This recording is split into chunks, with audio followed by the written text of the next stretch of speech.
digitais de informação e comunicação, tendência inovadora para a construção do saber científico. Eu sou a professora Alessandra Braga, da UFPA, do Instituto de Estudos Costeiros. Então, esse seminário ele tem uma proposta muito também de divulgação científica, para falar e mostrar um pouco do meu trabalho e o que eu desenvolvo junto com os meus colaboradores. Então, diante disso, antes de eu começar no propriamente dito, vou apresentar para vocês o grupo de pesquisa, os grupos de pesquisas que eu atuo em educação, né, ensino de ciências e física. A minha formação, só para falar em linhas gerais, a minha formação é em física, eu sou licenciada plena em física, tenho mestrado e doutorado em física, então não é em ensino, mas mais ou menos 2 anos e meio para cá eu venho desenvolvendo atividades nessa área. E vou mostrar para vocês, justificar que tem tudo a ver com o que eu faço na área de pesquisa em física.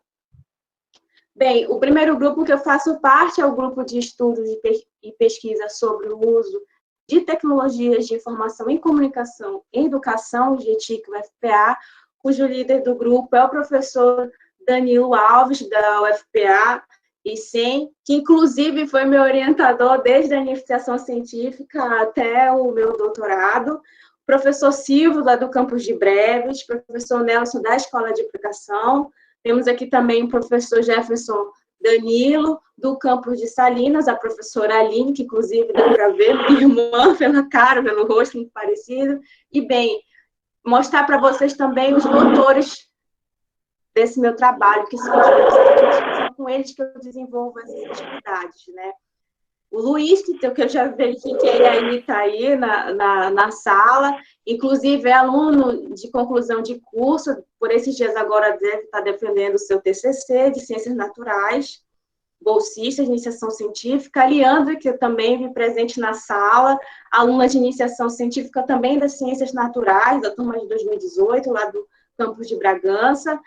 O Cleidson, também aluno de iniciação científica, da turma de 2018, o Erisson também, que é aluno concluinte, e a das Ciências Naturais, e a Aline Alves, do curso de Física, lá do campus de Bragança, só que do IFPA.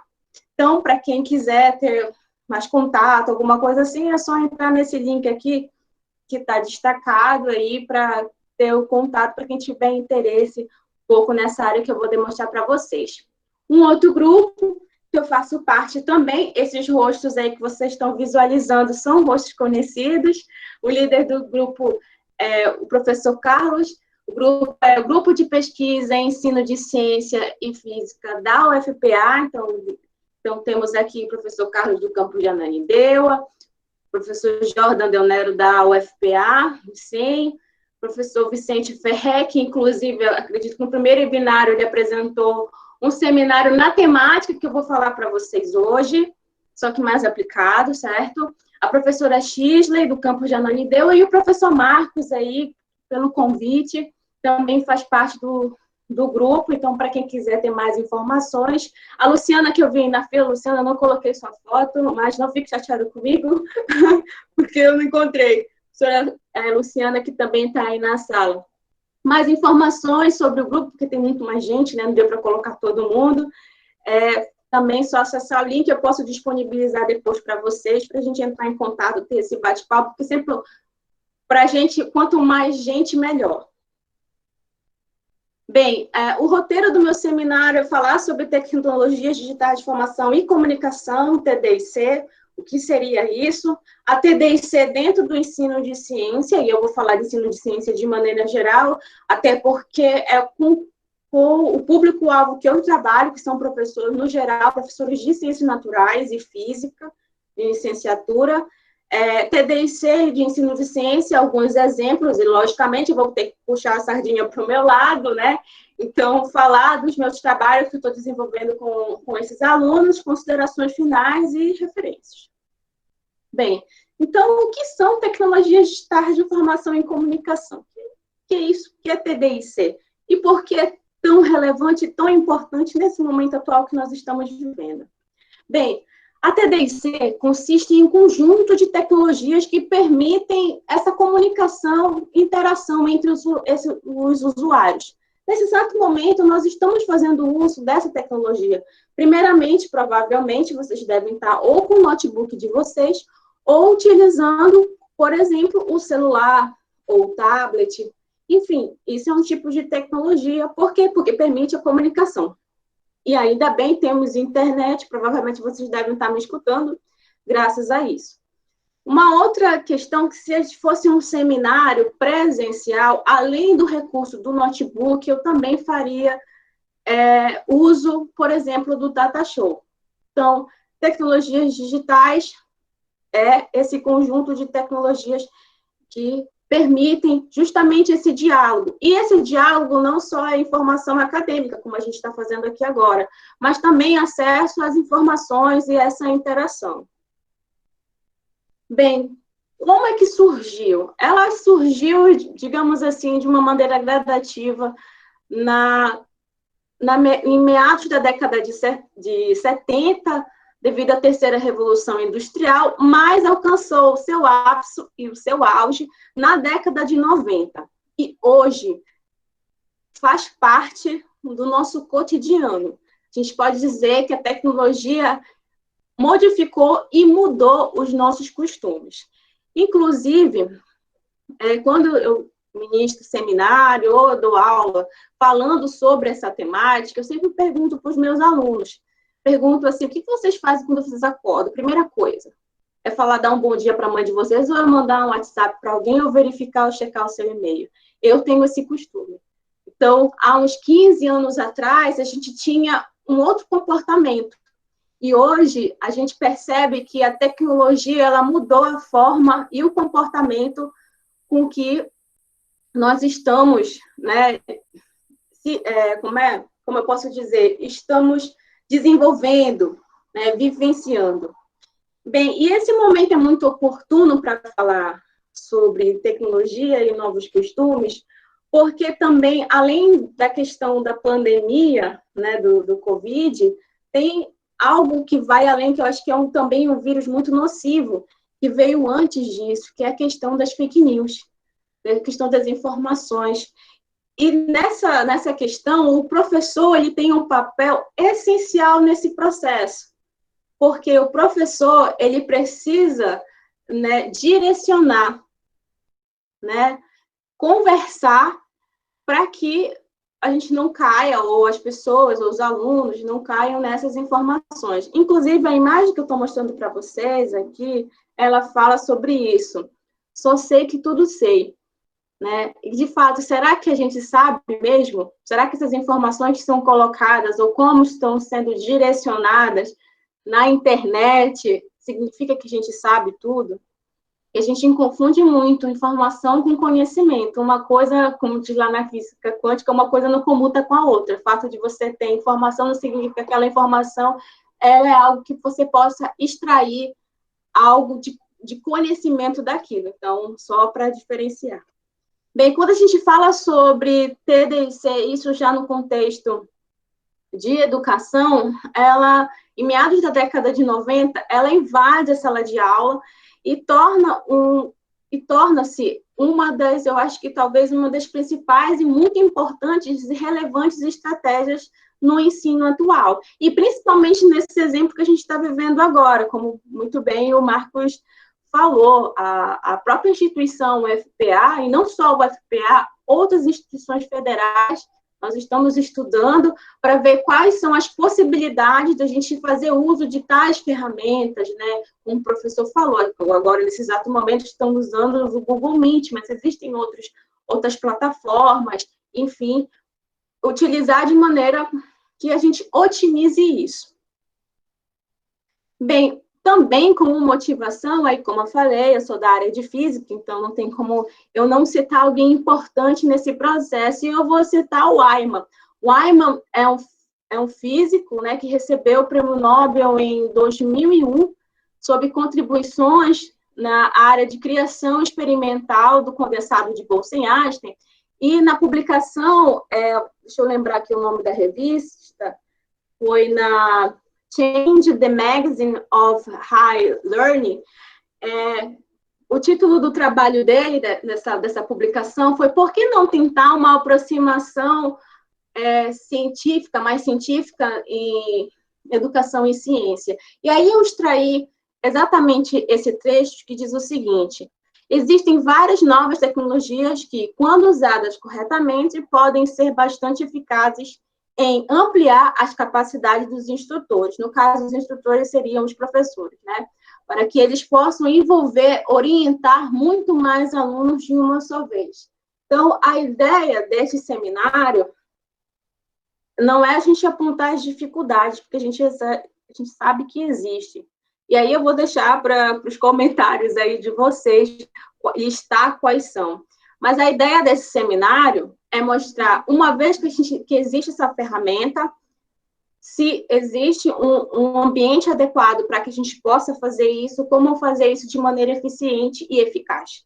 É essa a proposta do seminário.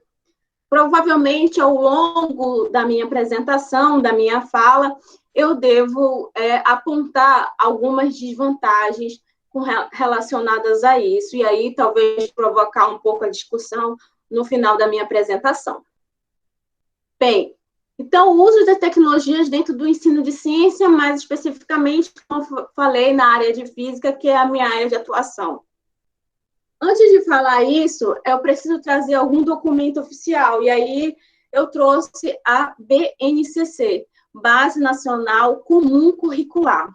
Bem, a BNCC, esse trecho é da versão mais recente, que é a versão de 2018, mas existem outras versões. Eu acredito que a primeira versão tenha sido em 2015, a segunda em 2016 e depois em 2018, que inclusive é essa que a gente tem que seguir.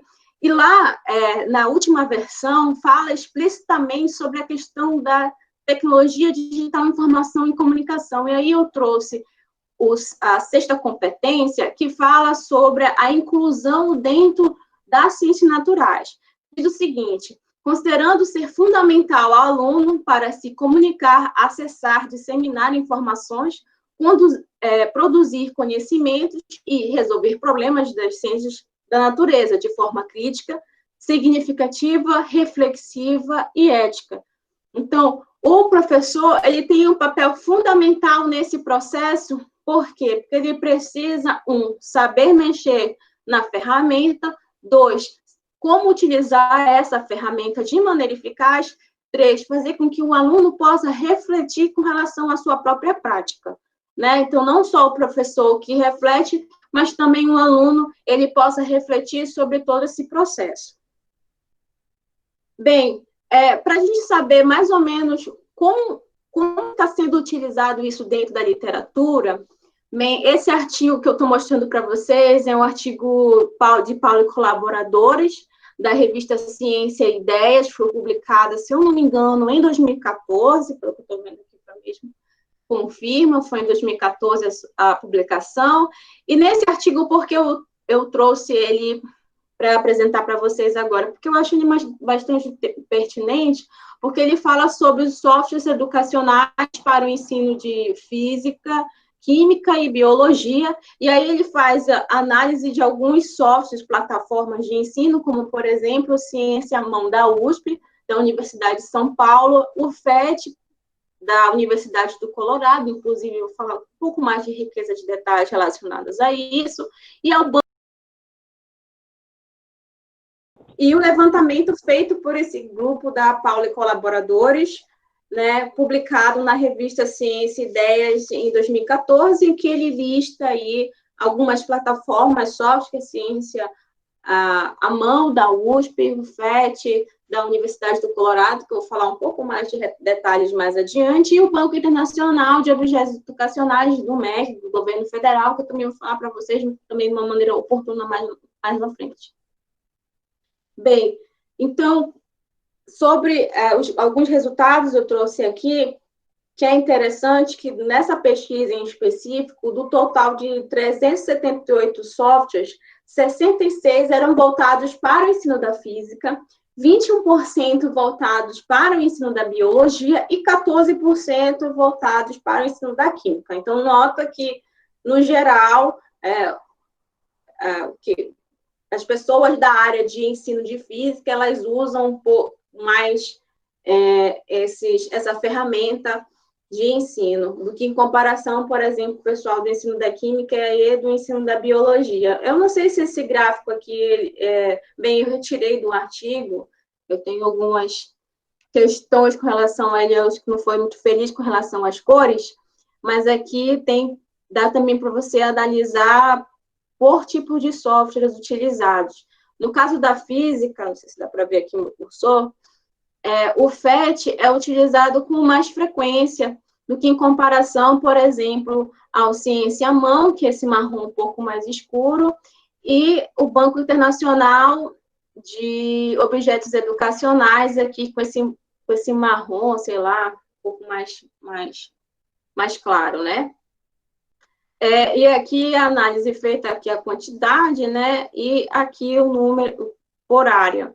Então, na química também o FET é usado com mais frequência em comparação às outros softwares analisados pela pesquisa. Já no caso da biologia, a ciência à mão é usada com mais frequência do que em comparação ao próprio FET, né, que eles usam com muito menos frequência, e o Banco Internacional de Objetos Educacionais. Bem, nessa pesquisa, desse grupo, algo que também é muito interessante e relevante é o uso dessas tecnologias voltadas para o ensino. Eles verificaram, né, que do número total de softwares encontrados por níveis, no nível médio era que tinha com mais frequência, digamos assim, do que em comparação aos softwares voltados para o ensino superior ou o ensino fundamental, sendo que no ensino fundamental a taxa foi menor, que inclusive é o que eu estou tentando desenvolver junto com os meus alunos, né, na área de ciência. Bem, com relação às perspectivas do uso da TDIC no ensino de ciência, o que eu posso citar é o seguinte, que são as possíveis formas de se explorar o uso do computador a partir das simulações de fenômenos físicos em um ambiente computacional. E eu vou além, não só o computador, como eu falei para vocês, algumas pessoas devem estar utilizando aí o celular ou o tablet. Então, é uma ferramenta também que pode ser utilizada desde que a gente tenha uma internet, né, boa para ser utilizado, mas também tem como baixar alguns softwares e usar ele mesmo offline. Então, eu trouxe aqui essas imagens que eu retirei do livro de Ensino de Física com TDIC, Tecnologias Digitais de Informação e Comunicação, do autor José Pérez Zangotti. É um livro interessante, que, inclusive, eu indico para quem quer trabalhar com essa área. Por quê? Porque no terceiro capítulo, que é um livro que também está em aberto, então, só digitar esse título na internet que você consegue baixar, e o download é livre, ele faz um levantamento, né, de plataformas, sites, softwares educacionais voltados para o ensino da física. Então, é interessante, inclusive algumas imagens, como, por exemplo, o portal do professor do MEC aqui, que é a classificação indicativa, no caso, né, voltado para o ensino fundamental, o tópico de Ciência e Tecnologia Contemporânea da Universidade Federal de Santa Catarina, também está por sites internacionais. Enfim, é muito interessante para quem queira estudar ou pretende desenvolver algo dessa área, inclusive até indico para os meus alunos logo no início, quando me procuram, o estudo desse livro, porque é interessante.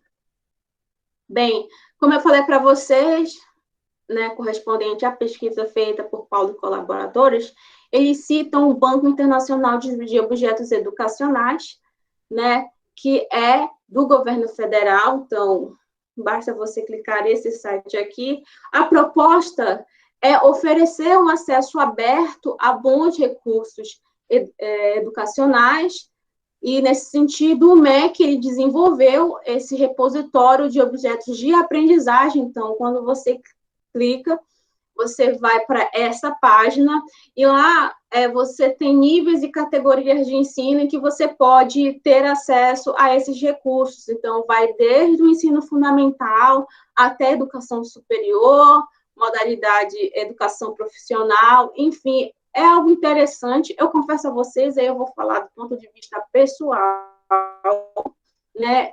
Do jeito como está montado hoje, esse banco internacional talvez possa confundir, né, um pouco, mas isso é do meu ponto de vista, tá? Eu, quanto professora, quando eu vou usar essa ferramenta como recurso. Talvez um outro professor tenha um pouco de familiaridade relacionado a isso, tudo bem? Então, esse banco é interessante, que é um site nacional. Então, aqui nesse ponto da apresentação, vou falar um pouco dessas TDCs voltados para o ensino de ciência, mais especificamente o que eu desenvolvo, o que eu faço com os meus alunos e com o pessoal do meu grupo de pesquisa. Bem, em relação a exemplos, existem dois. Tem o FET, né, que inclusive nós estamos utilizando hoje, da Universidade do Colorado. Como eu falei para vocês, se eu não estou enganado, o professor Ferrer, ele ensinou a como mexer aplicada a ressonância magnética, né? Eu acho que no primeiro webinário, se eu não estou equivocada. E aí, se o Ferrer estiver aí na sala, ele possa me corrigir. Mas, logicamente, como eu falei para vocês, eu vou puxar a sardinha para o que eu estou desenvolvendo. E também computação algébrica voltado para o ensino de ciência, né? Eu vou falar especificamente do Maxima, mas existem outros programas como o Maple, como matemática. Inclusive, a palavra Maple não foi usada por mim pela primeira vez nesses eventos. Acho que o professor Carlos, quando ele apresentou na semana passada, ele até mencionou, eu usei o Maple por algum período de tempo, mas aí troquei os softwares que agora eu estou utilizando. Então, mostrar para vocês que essa computação algébrica ela é muito frequente, utilizada na área da pesquisa em física e também nas outras áreas, mas eu vou falar especificamente de física, porque a gente usa muito no desenvolvimento, no nosso cotidiano mesmo, na área que a gente desenvolve, né? Bem, então eu vou falar sobre o FET, que talvez para alguns seja familiar, mas para quem não o FET é o Physics Interactive Simulation, da Universidade do Colorado, que um dos fundadores do FET foi o Ayman, que eu citei para vocês logo no início da apresentação.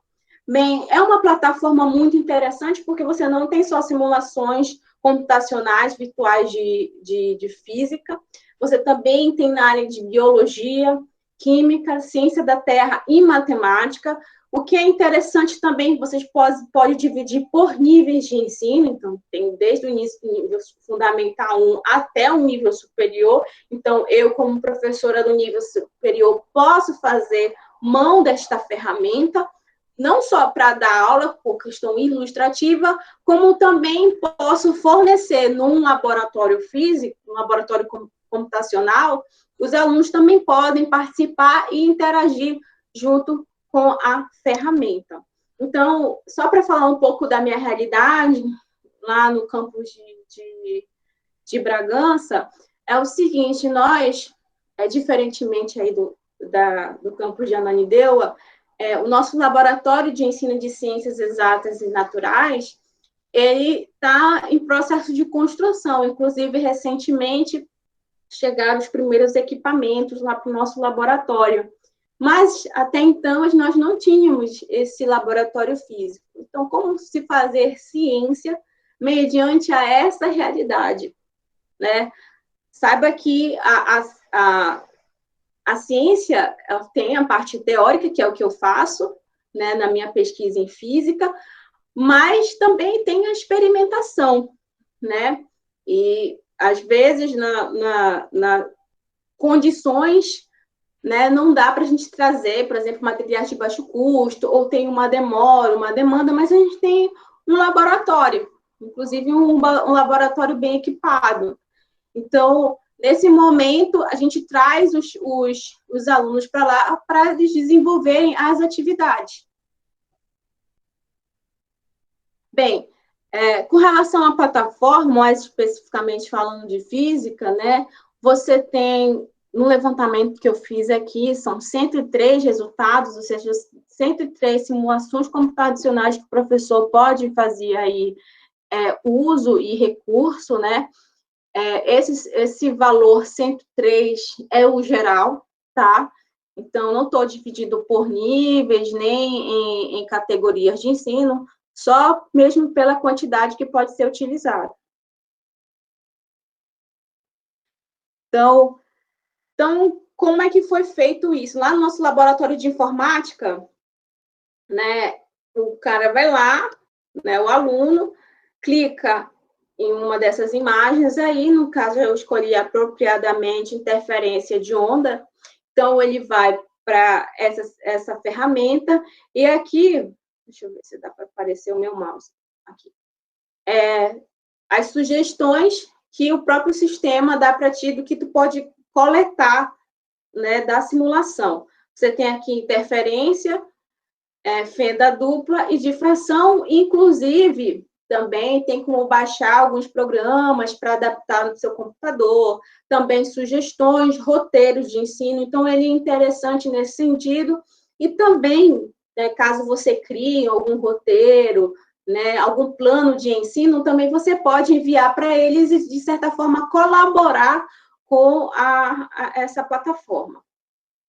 Bem, eu escolhi interferência de onda muito de maneira apropriada, porque eu vou dar spoiler do trabalho do Luiz, né, que está aí na fila, que deve apresentar por esses dias o seu TCC. Eu não vou falar muito, que eu acho que provavelmente a professora X está aí na sala, e ela será uma das avaliadoras do trabalho. Então, não vou adentrar, Luiz, não se preocupe, não vou falar muito do seu trabalho, só em linhas gerais, porque já fica aí o convite a todos, se quiserem participar, para prestigiar o trabalho do Luiz de Ciências Naturais. Pois bem, então, ele clicou lá na plataforma e foi na parte da simulação de interferência em onda e fez a seguinte pergunta: explique o comportamento das partículas no ar quando o som é produzido. Então, nota que a pergunta que ele está fazendo, de certa forma, não corresponde às sugestões feitas na plataforma. Então, mostrando que o professor, ele pode ir além do que está exposto, proposto, né, pela plataforma FET. Então, aqui nessa ferramenta, você tem aqui a fonte sonora, você também tem como deixar, né, um pouco mais lento ou um pouco mais avançado, né, com relação ao movimento da partícula, o que é interessante, porque talvez no laboratório real isso não fosse possível de se fazer. Nota, o Luiz será um futuro professor de ciência. Então, a gente falar sobre o som, que o som é uma onda mecânica, que precisa de um meio material para se propagar. Para um menino que está no ensino fundamental, é algo muito abstrato. Então, uma ferramenta como essa permite com que o aluno possa visualizar e consequentemente, compreender melhor o fenômeno físico estudado, né? No caso aqui, a imagem está estática, né? Aqui são as partículas, aqui em vermelho, as partículas se movimentando em torno do seu eixo, mas aqui a imagem fica muito melhor. Então, se o aluno ou o professor tiver algum problema para mexer na plataforma, mas ele pode fazer o recurso de usar a imagem ou um GIF, que é o que eu estou mostrando para vocês. Então, por exemplo, o Luiz, né, ele vai chegar lá na sala de aula dele e vai dizer o seguinte: bem nesse exato momento em que eu estou falando, né, é como se fosse a imagem, aqui é um exemplo de um tubo sonoro, tá? Então, ao falar, é como se fosse esse empurrão desse êmbolo aqui em vermelho que vocês estão visualizando. Essas são as partículas no ar, né, fluido. Então, ao falar, eu gero uma pressão nesse fluido. Ao pressionar, né, essas partículas, eu vou gerar o quê? Produzir um deslocamento do ar. Fazer o deslocamento do ar modifica a densidade do meio, modificando a densidade do meio, eu gero uma nova pressão, gerar uma nova pressão, gera um deslocamento do fluido. Que é o que está acontecendo, né? Que são os processos de compressão, nota quando as partículas estão todas unidas aqui, e o processo de rarefação, ou seja, quando o ar fica rarefeito. Então, isso é um processo que acontece instantaneamente, né? Então, aqui a partícula, né, vibrando, e a onda aqui, o wave, se propagando nesse fluido. Então, uma aula, falar sobre isso, não só numa aula de ciência, que eu estou dando exemplo no caso do ensino fundamental, mas falar disso também no ensino médio, inclusive também no ensino superior, acreditem, mesmo os alunos que entram na licenciatura em física, eles têm essas dificuldades não só conceituais, mas também têm as dificuldades matemáticas, que eu vou falar para vocês um pouquinho mais adiante, isso pode ocorrer. Então, fazer uso de uma ferramenta como essa permite com que o professor ele possa ir além da sala de aula, certo? Ele não só fala sobre o fenômeno físico, mas como também pode acontecer, por exemplo, do professor falar ou mencionar quais são os processos biológicos, né, no ato da gente escutar. Então, o que está acontecendo? Como é que o som chega nos nossos ouvidos?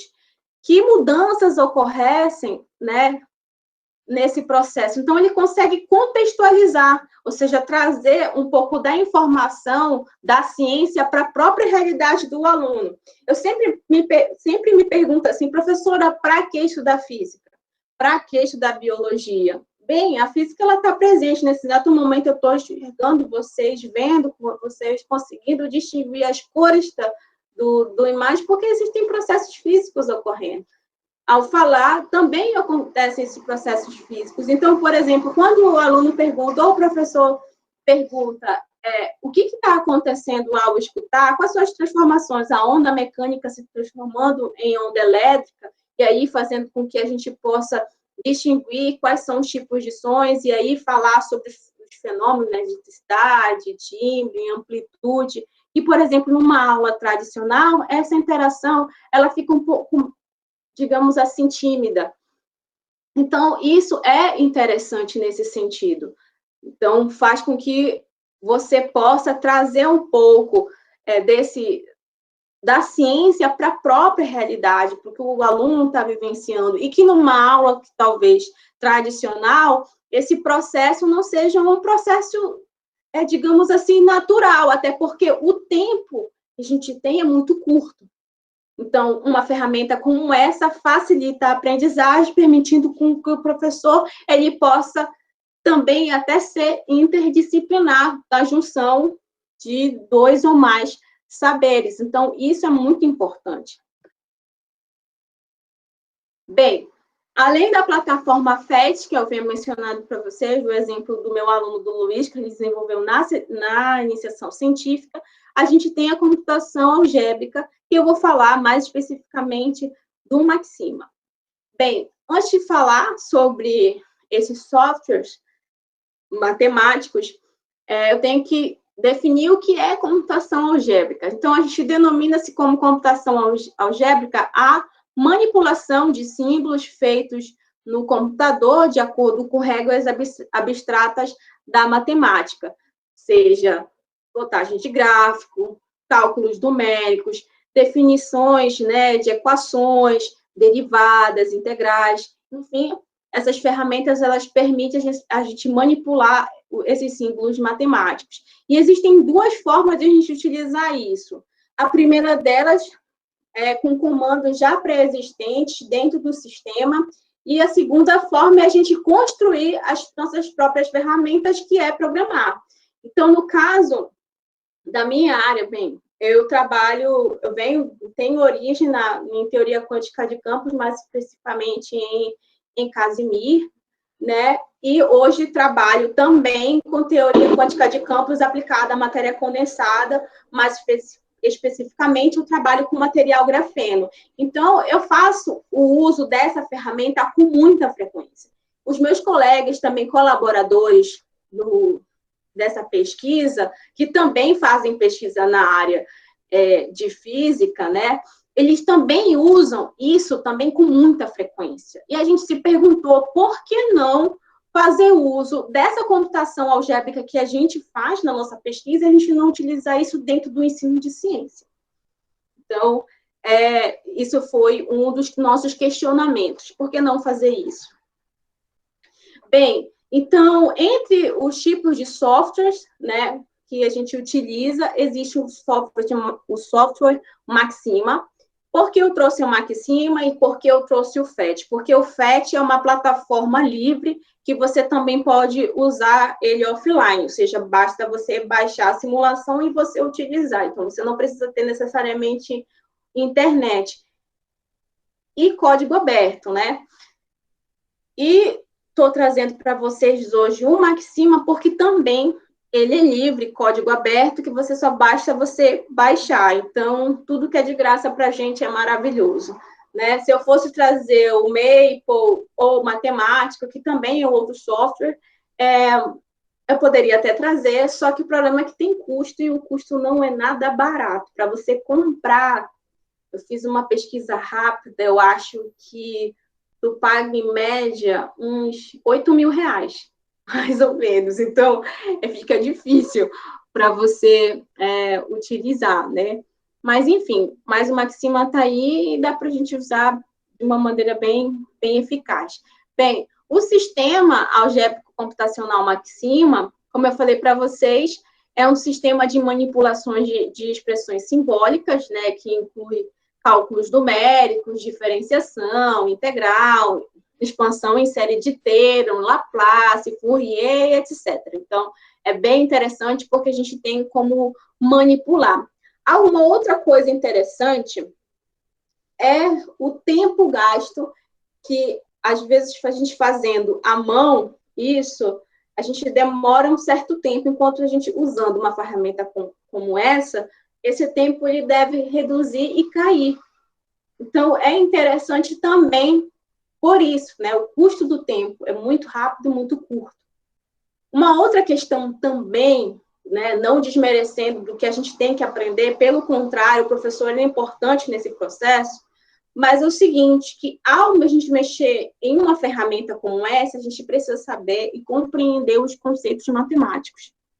Então, você não mexe numa ferramenta dessa sem não conhecer, se não entender, se não compreender. Então, talvez, por exemplo, a gente fazendo o uso de uma ferramenta como essa, permite o despertar justamente da curiosidade do aluno, para ele tentar mexer na ferramenta. Então, isso pode ser vantajoso e interessante.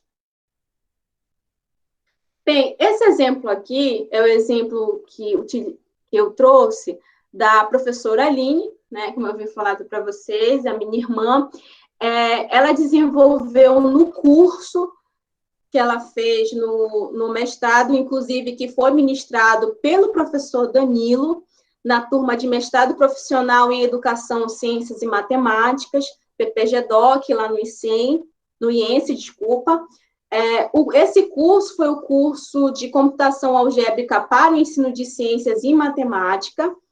Então, qual foi a ideia dela? No caso, a minha irmã, ela tem a formação em ciências naturais, é professora de ciência, e ela criou uma rotina em que é uma proposta didática para o professor, certo? No caso aí, o público-alvo dela era o aluno de ensino fundamental do 9º ano, e ela queria falar sobre noções de força resultante e também o uso do programa Maxima.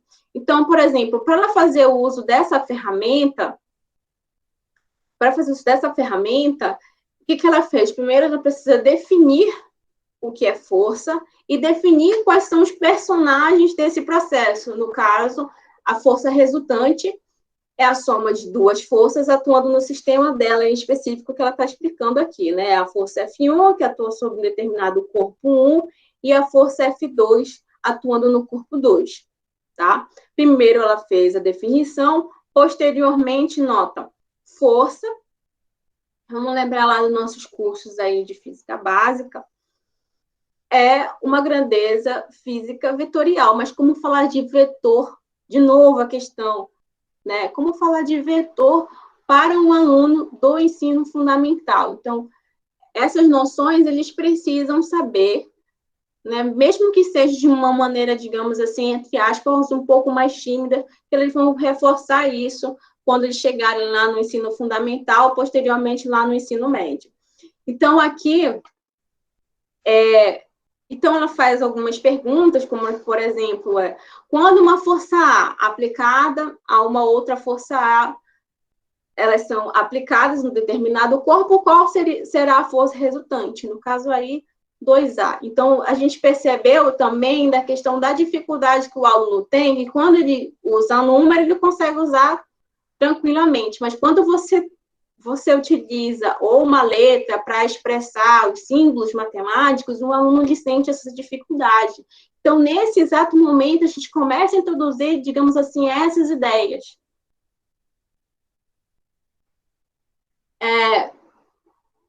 Esse exemplo 3 é um exemplo em que a professora Aline, ela fez o uso não só do Maxima, como também fez o uso do próprio FET.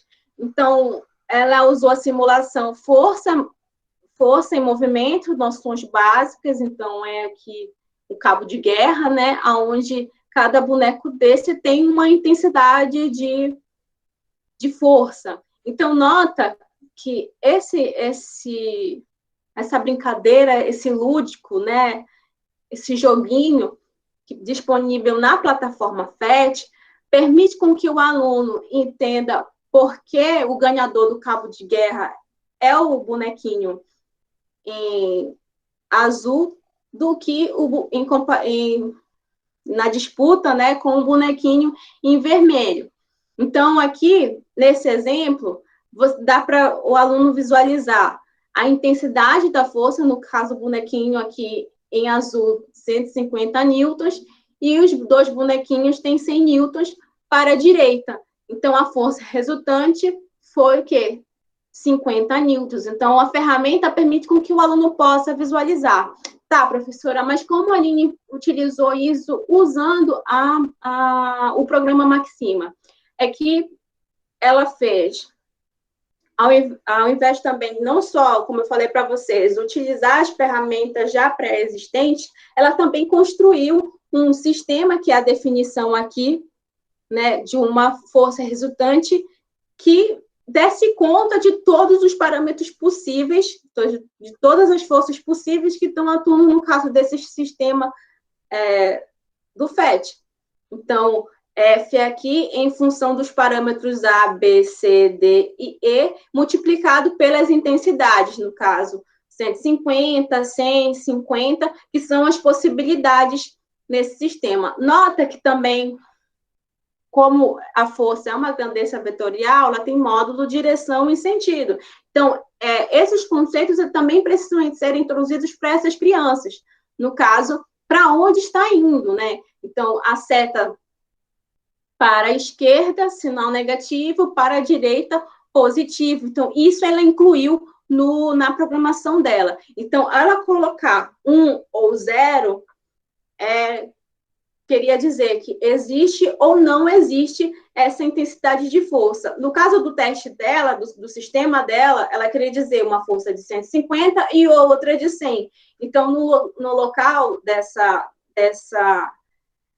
dessas informações, ela colocou 1 e 0. 1 se existia essa força de 150 e 0 caso não existisse, né? No caso de 100 ou de 50, e aí obtendo o resultado menos 50.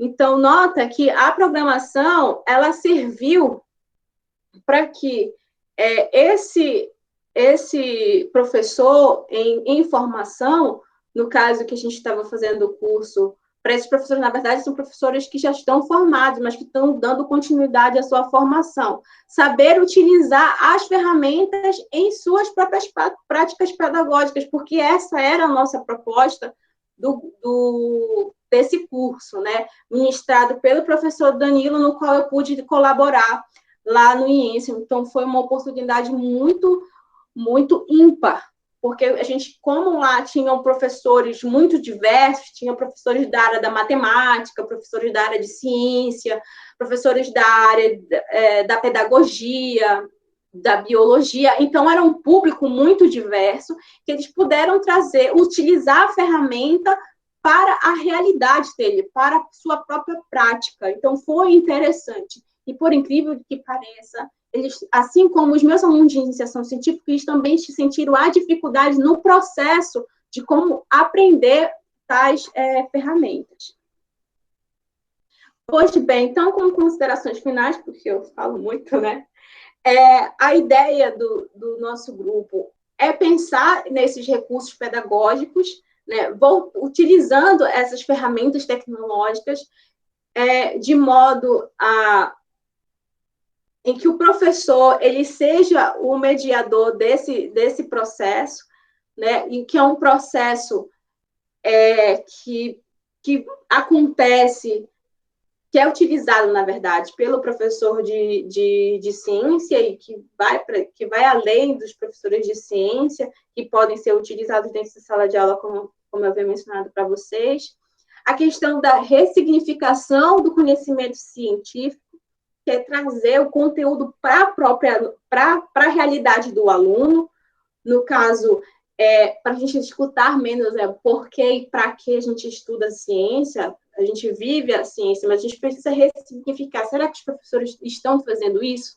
Será que a gente não estão sendo simplesmente conteudistas? Mas como fazer isso de maneira eficiente? Então, essas questões são questões que o nosso grupo está tentando responder.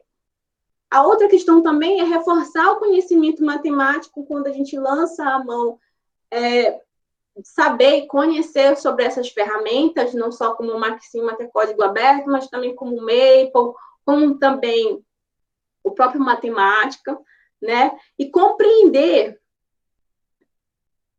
a questão do próprio conteúdo de forma integrada, né? Porque uma ferramenta como essa permite com que o professor ele vá além do conteúdo, ele possa ser interdisciplinar. Né? Uma frase que eu gosto de utilizar, e eu falo muito para os meus alunos, que é a frase do professor Machado, da USP, professor da Faculdade de Educação, que quando a gente entra na escola, a gente entra para aprender e ler o mundo. Primeiro a gente começa lendo livros, mas ler e compreender o mundo. Então, é importante a gente entender e integrar todos esses saberes, né? Não ficar restrito apenas a uma única área de conhecimento ou só apenas a um conteúdo, porque senão eu não estou construindo conhecimento, né? Eu não estou participando do processo, não estou trazendo aquele conhecimento para a minha própria realidade, não estou fazendo essas ressignificações. Bem, e aí eu termino o seminário com duas frases. Primeiro deles é o Valentia, né, que ele publicou no livro O Computador na Sociedade do Conhecimento. Ele diz o seguinte: a mudança pedagógica que todos almejam é a passagem de uma educação totalmente baseada na transmissão da informação, na instrução, para a criação de um ambiente de aprendizagem nos quais o aluno realiza atividade e constrói o próprio conhecimento, que é a nossa proposta. Né? A nossa proposta é que não só o professor seja um agente ativo nesse processo, mas que o aluno também seja um agente ativo e que ele possa construir também o conhecimento quando eu reúno determinado grupo de alunos na frente de um computador, em que essas interações elas possam acontecer entre eles também. Que é o que a gente faz na pesquisa, quando a gente se reúne com um determinado grupo, a gente também está acontecendo isso, um processo de interação. E quem sabe estimular esse aluno que seja futuramente um potencial cientista, por que não? E também vou terminar a frase com um dos pesquisadores que fala sobre a questão interdisciplinar, que é o Edgar Morin.